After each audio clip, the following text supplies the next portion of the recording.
Bart, Visser, thanks so much for your time today. This is another C-level interview, and perhaps you can tell us a bit more about your role. You're head of brands, I understand. Yeah. So my name is Bart Visser, and my role is as director of brand marketing at Affinitas. My role is to position the brands in our portfolio, create the imagery that is behind it, create the messaging that is behind those brands as well, by the supporting offline media in order to build the brands within the markets. And then in addition, I also lead the SEO department and the PR department. Gotcha, okay. And now let's talk about Attractive World. It's the most unusual property, I think, in the industry. It was started in 2007, we know, and we reported before that it raised 5.3 million euro by 2011, profitable apparently by 2013, and Affinitas, your company, bought it in 2016. So Yes. why is it a good fit? As Affinitas, what we aim to do is well, for one, we of course aim to become the largest dating company in the world. So premium dating is sort of our forte. This is where we play. This is where we have most of our portfolio brands. And Attractive World as a brand is absolutely fantastic. The product is fantastic. The fact that you as a customer are able to decide who gets into community and who does not is something that is very appealing to people, and very naturally can build strong brands within a market quite quickly. And simply from that perspective, acquiring that company and making it ready to launch in different markets, such as we have last month with launching Attractive World in Australia and New Zealand, is a great opportunity for us to not only expand our portfolio of brands, but also to grow the company, of course, which is the end goal. So I've got a few friends in Australia. I'm sure they'd like to join Attractive World. How would it work for them to be able to join? Or how does it work for a new member? So as a new member, it is essentially like an application process. So what you do is you sign up to the product, you go to the website, you say, I am a guy looking for a girl, this is my email, this is my password.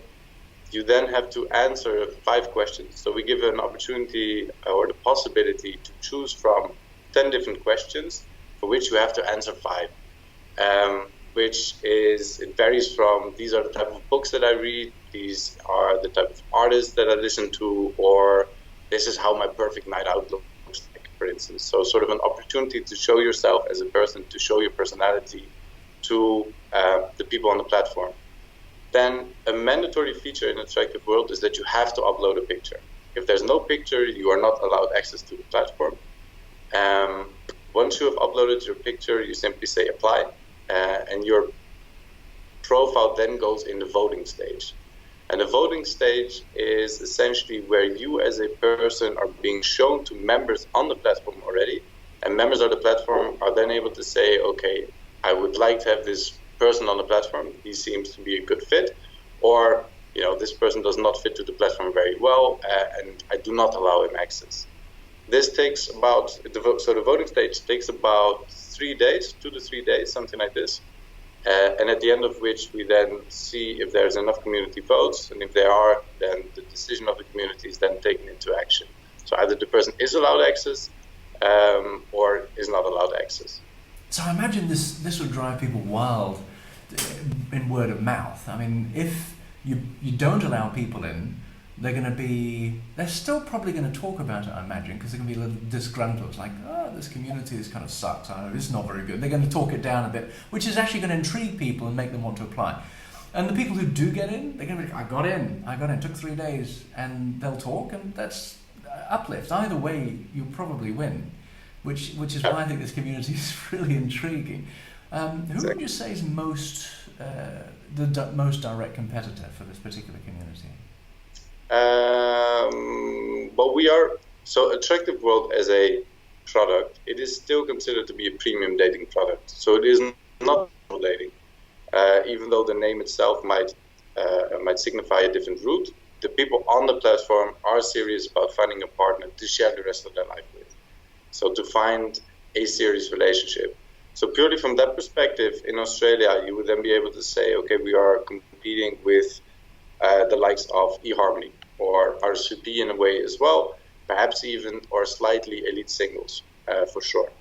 From a different perspective, having the casual dating products in the market, such as Plenty of Fish or Tinder, which are quite big there, we are still in some competition with them because everybody still eats up the same pie. But the need behind signing up to Attractive World is significantly different than signing up to products such as Tinder, for instance. Good. And there's the difference there. And how about France? I mean, this product launched in France initially. How would you say the Australian market is going to be distinguished from France? What kind of different behaviours might you expect from users? Excellent question. We don't know at this moment. So what we've done is we have launched at the end of June, where we launched with an initial pool of hand-selected elite singles members on the platform. We then ramped up marketing in order to gain product liquidity quite quickly, and then get the entire voting going, get the functionality behind the platform going. We are now at a stage where there's enough people on the platform and we are satisfied with the quality of the product itself. And we are now looking at the data to see how many messages are being sent, how do people interact with each other, how does the voting work, and everything like this. So from research, what we know is that French people tend to use online dating more as a social product. So me as a French person, I tend to use online dating because personal success signifies that I have a lot of personal contacts, and therefore online dating is a very good route for me to expand my personal contacts. And in Australia, it is simply a means to an end. So I have, like for instance, Americans, I have a lack of time because I have personal success that I want to achieve, and therefore online dating helps me to find other people.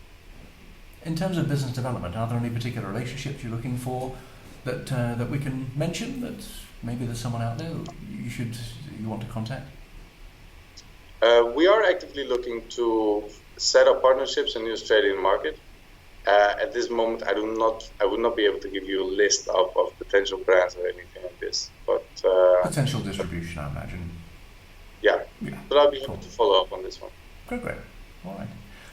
Bart Visser, thank you so much for your time. Really appreciate you taking the time for the interview.